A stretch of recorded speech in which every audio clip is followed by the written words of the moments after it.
আবহাওয়া যদি ভালো থাকতো, যতই শীত থাক না কেন, যদি রোদ থাকতো তাহলে আমার ফুলগুলো আরো সুন্দর থাকতো। তো ফুলগুলো কেমন যেন হয়ে যাইতেছে, কারণ ফুল ফল গাছ যাই বলেন, এগুলা কিন্তু সবকিছুরই দরকার। রোদেরও দরকার আছে, বৃষ্টিরও দরকার আছে।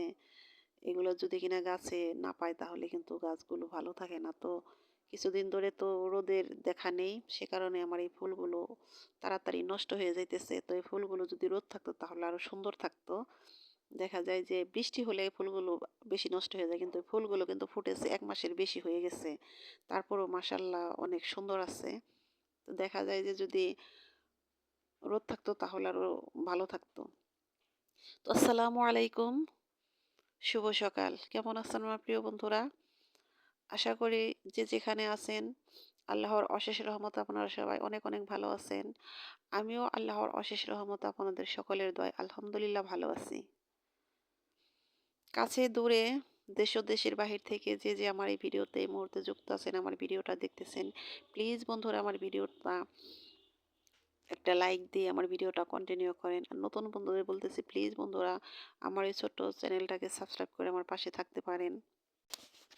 তো বন্ধুরা আমি প্রতিদিন প্রায় 7, 8 বা 10টা এরকম করে চ্যানেল সাবস্ক্রাইব করে দিতেছি।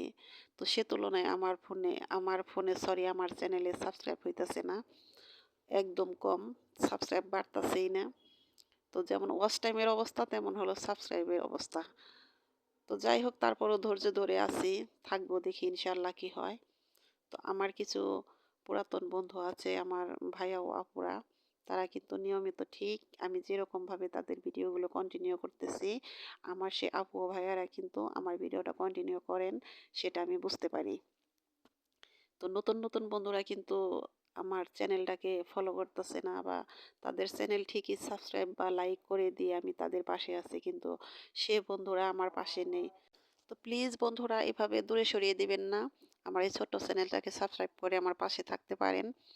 আমিও আপনাদের পাশে থাকবো ইনশাল্লাহ।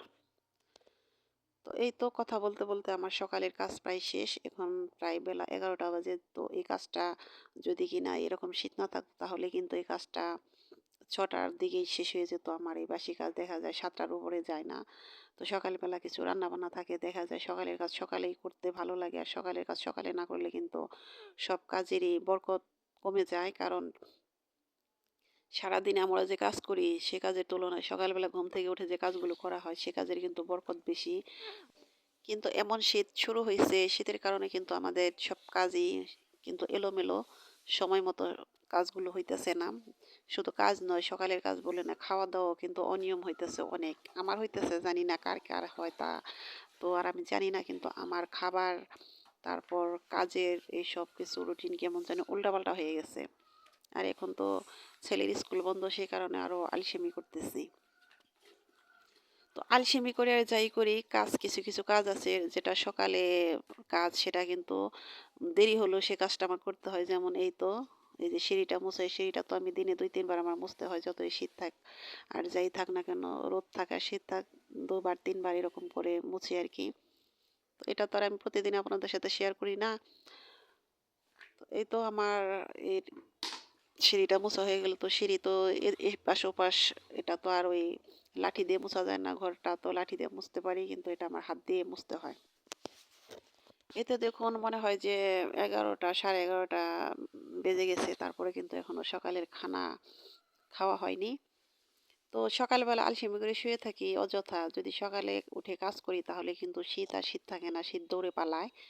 তো উঠানটা ঝাড়ু দেওয়ার সময় শীত কমে যায়, তারপরও আলসেমি করে শুয়ে থাকি। তারপরে গোসলের একটা ব্যাপার, তো গোসল তো গরম পানি দিয়ে করা যায়, সমস্যা হয় না, কিন্তু কাপড় শুকানোটা অনেক মুশকিল। দেখা যায় একদিন গোসল দিলে তার 4 দিন 3 দিন লাগে কাপড় শুকাতে। তো যদি রোদ না থেকে যদি একটু বাতাস থাকতো তাহলে কাপড়গুলো শুকিয়ে যেত। তো যদি বাতাস থাকতো তাহলে কিন্তু শীতের তাপমাত্রা মনে হয় আরো বেড়ে যেত। তো যাই হোক, সব মিলিয়ে কেমন যেন এলোমেলো লাগতেছে সবকিছু। তো এবার গরমটাও বেশি, ভাবতেছিলাম যে হয়তো শীতটাও সেরকম পড়বে, তো শীতটাও সেরকমই পড়েছে। তো আমার মুরগিগুলো অনেক ক্ষুধার্ত দেখেন। মুরগিগুলো এখন ছেড়ে দেব, কারণ মুরগি শীত দেখে অনেক বেলা করে ছেড়ে দেই। তো আমার 4টা মুরগি, তো মাশাল্লাহ মুরগিগুলো এখন ভালো আছে, সুস্থ আছে। তো প্রত্যেক শীতেই মুরগির অনেক সমস্যা হয়, অসুখ বিসুখ হয়। তো এবার মুরগি কম, দেখা যায় যে তারপরও ঠিক আছে, ভালো আছে।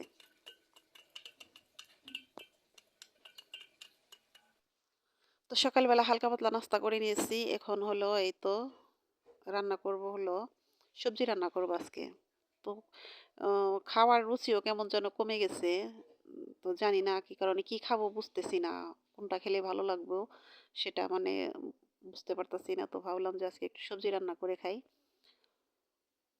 তো এই তো সিম, আলু, কপি আর হলো বেগুন, গাজর, টমেটো এগুলো দিয়ে সবজি রান্না করব। তো সবজিতে মূলাটা অনেক মিস করতেছি। সবজিতে কিন্তু মূলা দিলে বেশ ভালো লাগে। তো এবার শীতে বেশি মূলা খাওয়া হলো না। তো মূলা ছাড়াই রান্না করতেছি। এর মধ্যে মাছের ডাল দিলে আর একটু ভালো লাগতো। তো ডাল কিছুই দেইনি, শুধু এগুলো দিয়েই একটু সবজি রান্না করলাম। তো সবজিটা খেয়েছি, বেশ মজা লেগেছে। আমার ছেলেও কিন্তু সবজি মাছের চেয়ে সবজিটা একটু বেশি পছন্দ করে। মাংস আর সবজি হলেও ওর বেশি পছন্দ ডাল। তো সবজি রান্না করব, ধনিয়া পাতার ভর্তা করব আর একটা আলু ভর্তা করব। এই হলো আজকের খাবার। তো এই সবজিটাই আমি আপনাদের সাথে শেয়ার করলাম। তো এদিকে বেলা বেজে গেছে প্রায় 2টা মনে হয় বেজে গেছে। তো কোন দিক দিয়ে বেলা হয় কি হয় বুঝতে পারি না, মানে কিভাবে যে দিন যাইতেছে বোঝা মুশকিল। তো ছেলে বলতেছে যে আম্মু রান্না হয় নাই, হয়তো ছেলের ক্ষুধা লেগেছে। বলতেছি যে হয়েছে, তো ঘরে যা আছে টুকটাক ওগুলা খাও। তো খেয়ে নিতেছে। তো এদিকেই তো আমার রান্নাটা ওই তো শেষের দিকে প্রায়। তো সবজি, নতুন তরকারির সবজি খেতে কিন্তু বেশ ভালোই লাগে। তো বন্ধুরা, জানি না কে কে এই মুহূর্তে আমার ভিডিওটার সাথে যুক্ত আছেন, এ পর্যন্ত চলে এসেছেন। প্লিজ বন্ধুরা, ভিডিওটা দেখতে দেখতে যদি লাইকটা দিতে ভুলে যান, মনে করিয়ে দিলাম। আরেকটি বার একটা লাইক দিয়ে দেন। লাইক দিয়ে আমার ভিডিওটা কন্টিনিউ করেন। আপনাদের একটি লাইক আমার কাছে অনেক অনেক মূল্যবান। আপনাদের একটি লাইক আমার এই ভিডিওটা আরও অনেকের কাছে পৌঁছতে সহায়তা করবে। আর অবশ্যই সুন্দর করে একটা কমেন্ট করে যাবেন আমার ভিডিওর কোন অংশটা ভালো লাগলো, আমার কথাতে কোনো ভুল আছে কিনা সেগুলো আমাকে কমেন্ট করে জানাবেন। আমি আপনাদের কাছ থেকে শিখতে চাই। আর প্লিজ বন্ধুরা, আমার কথাতে হয়তো অনেক ভুল আছে, সে ভুলগুলো ক্ষমা সুন্দর দৃষ্টিতে দেখবেন। তো আমার প্রিয় বন্ধুরা, আমারও আমার পরিবারের জন্য আপনারা সবাই দোয়া করবেন। আমিও আপনাদেরও আপনাদের পরিবারের সবার জন্য দোয়া করি। আপনারা সবাই ভালো থাকেন, সুখে থাকেন, শান্তিতে থাকেন, মানসিক শান্তি নিয়ে বেঁচে থাকুন। আপনাদের মনের নেক আশাগুলো আল্লাহ পাক যেন পূরণ করে দেন। তো আল্লাহ হাফেজ। আসসালামু আলাইকুম।